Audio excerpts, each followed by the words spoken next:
Hello everyone, সবাই কেমন আছো? আশা করছি সবাই ভালো আছো আর আমিও ভালো আছি।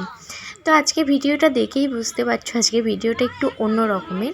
মানে আমি রোজকার যেমন ভিডিও দিই ডেলি ব্লগস লাইফস্টাইল আমার সেই রকম নয়, আজকে হচ্ছে একটা বিয়েবাড়ির ভিডিও।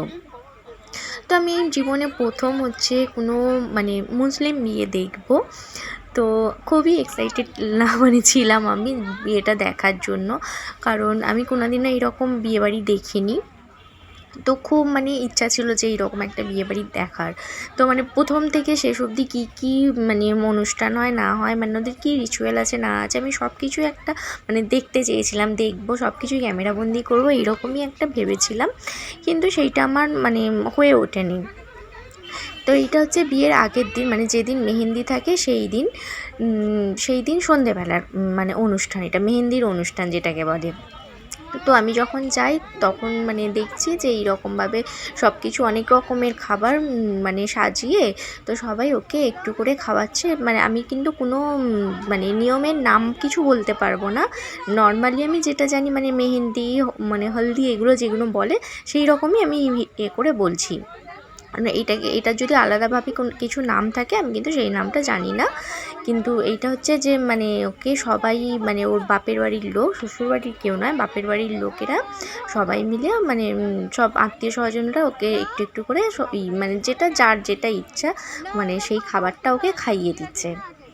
তো ইচ্ছা ছিল আরও তাড়াতাড়ি গিয়ে সবটা প্রথম থেকে দেখার, কিন্তু আমার মেয়ের সেই দিনেই যত রাজ্যের ঘুম বলা যায়, সারা দুপুরটা ঘুমায়নি আর সন্ধেবেলা ঘুমিয়ে পড়েছে। তো আর কিছুতেই ঘুম থেকে উঠতে পারছিল না। তো একবার তো ভেবেছিলাম যে যাওয়াই হবে না, হয়তো কিছু দেখতেই পাবো না, যেতেই পারবো না। তারপরে অনেক কষ্টে ওকে একটুখানি ডেকে করে ওকে রেডি করলাম, কিন্তু রেডি হওয়ার পরে আবার ঘুমিয়ে পড়েছিল। তারপর আমাদের যেতে যেতে প্রায় ওই 9টার মতো বেজে গিয়েছিলো, তো প্রায় শেষের দিকটাই বলা চলে। কিন্তু এখনও ওকে মেহেন্দি পরানো শুরু হয়নি, এখন এই রিচুয়ালটা করছে, এইটা হয়ে গেলে তারপরে ওকে মেহেন্দি পরানো হবে। তো এখানে অনেক রকমের খাবার সাজিয়ে ওর সামনে রাখা হয়েছে, ওকেও খুব সুন্দর করে সাজিয়েছে আর খুব মিষ্টি লাগছে দেখতে। তো ওদের সব আত্মীয়রা খাওয়াচ্ছিল, তারপরে আমাকেও সবাই বললো যে তুমিও খাও, ওকে খাওয়াও। তো আমিও আমাকেও যেমন যেমন বললো যে যেটা তোমার ইচ্ছা একটুখানি খাবার নিয়ে ওকে খাইয়ে দাও, তো সেটাই আমি করছিলাম। আর এই যে ওদের বাড়ির বাইরেটা এইরকমভাবে সাজিয়েছিল, লাইট দিয়ে সাজিয়েছিল। তো ইচ্ছা ছিল আমার মেহেন্দি দেখার করার, কিন্তু যেহেতু অনেকটা রাত হয়ে যাচ্ছে, গেছি এমনি আমি প্রায় 9টা, বললাম যে যেতে যেতেই 9টা হয়ে গিয়েছিলো। তারপরে ওর আগের ওই সব যে অনুষ্ঠানটা সেইটা হয়েছে, তারপরে আবার ড্রেস চেঞ্জ করে ওকে মেহেন্দি পরাচ্ছিল। আর মেহেন্দির ডিজাইনটাও খুব সুন্দর হয়েছিল, কিন্তু কাছ থেকে আমি অতটা নিতে পারিনি, যেহেতু মাম্মাকে কোলে নিয়ে তো সব কিছু করতে হয়। ওকে একটুখানি দাঁড় করিয়ে আমি একটু একটু করে ভিডিও করছিলাম, আবার আমার কোলে উঠে পড়ছে। তো সেই জন্য আমি খুব ভালোভাবে ভিডিও করতে পারিনি, যতটা পেরেছি চেষ্টা করেছি করার। আর এখন ওর বন্ধুরা বান্ধবীরা ওকে মেহেন্দি পরাচ্ছে, আর এখানে বারবার আমাকে ডিস্টার্ব করছে ক্যামেরাম্যান দাদা, বারবার আমার সামনে চলে আসছে। তো যাই হোক, আমিও ওই তারই ফাঁকে ফাঁকে একটু একটু করে করছিলাম, আর খুব ভালো লাগছিল দেখতে। এমনিই তো ওকে মিষ্টি দেখতে, আরও সাজিয়েছে বলে আরও মিষ্টি লাগছিল, আর অনুষ্ঠানটাও খুব ভালো লাগছিল। তোর বন্ধুরা এখানে ওকে মেহেন্দি করে দিচ্ছিল। আমি বলছিলাম তুমি যে এখন মেহেন্দি করছো, তখন প্রায় কটা, ওই 10, 10:30 মনে হয় হবে, ও তখন সেই সবে বসেছে মেহেন্দি করতে। বলছি তুমি কখন উঠবে গো, তোমার তো উঠতে অনেক রাত হয়ে যাবে।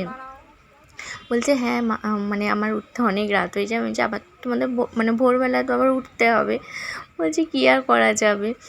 তো যাই হোক, বললাম তুমি এইরকম মেহেন্দি পরছো, তাহলে তুমি খাবে কী করে করো? বললাম বাড়ির লোকেরা খাইয়ে দেবে, ওই সব কোনো ব্যাপার না, কেউ খাইয়ে দেবে, হয়ে যাবে, তারপরে আমি মেহেন্দি টেহেন্দি করে শুয়ে পড়বো। তো আমি ভেবেছিলাম বিয়েটাও মেহেন্দির দিনে তো ভালোভাবে ভিডিও করতে পারিনি, তো ভেবেছিলাম যে বিয়ের দিনে ভালো করে ভিডিও করব। সকাল সকাল আসবো বলেছিল, সকালবেলা চলে আসবে, গায়ে হলুদ হবে এ হবে, সেই সব কিছু দেখার জন্য।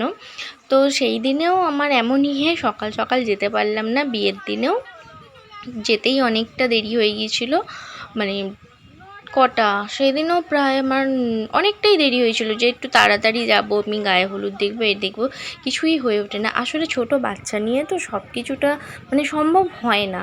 বাচ্চাকে আগে তো বাচ্চাকে সামলাতে হবে, ওকে খাওয়ানো দাওয়ানো সব কিছু থাকে, তো সেই জন্যই সব কাজটা আর হয়ে ওঠে না। মানে এ করে যে আমি ইচ্ছা থাকলেও সম্ভব হয়ে ওঠে না যে গিয়ে আমি তাড়াতাড়ি করে এ করবো।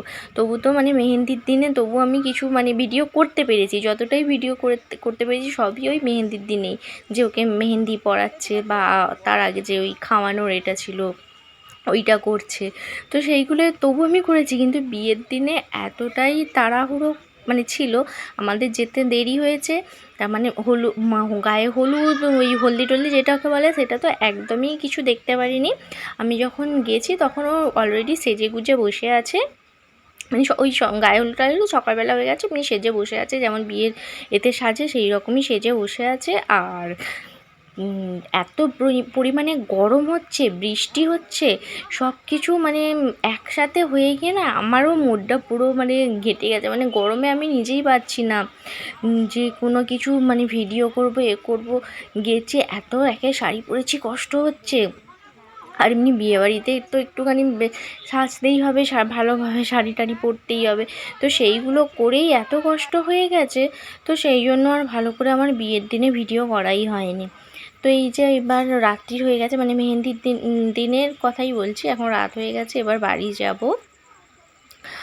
আর বাড়ি গিয়ে তারপরে আবার কালকে আসবো, মানে কালকে সকালবেলা আসবো। আর এইখানে একটা ছাগল ছানা আছে, সেটাকে নিয়েই আমার মেয়ে ব্যস্ত হয়ে গেছে। ও তো এই ছাগল ছানাটাকে ছেড়ে যেতেই চাইছে না, যে ওখানটায় যাই একটুখানি দেখি করি, ও শুধু বারবার এখানে মানে ছাগল ছানাটাকে ধরতে চাইছে। অথচ যে নিজে ভালো করে ধরবে সেটাও নয়, ওই কোলে বসে একটুখানি করে ও গায়ে হাত দেবে ওইটাকে, মানে এই রকম, কিন্তু ওইটাকে ছাড়বে না। যেখানেই মানে ছাগল ছানাটা আছে সেখানেই ও ছুটে ছুটে চলে যাচ্ছে, ওইটার পিছনে পড়ে আছে ও গিয়ে থেকে।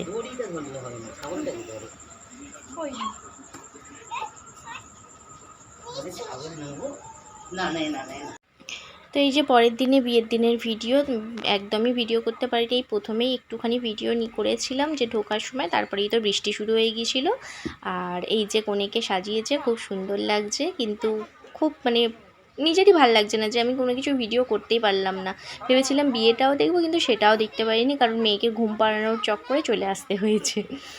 তো এইটুকুনি মানে দেখতে পেরেছি।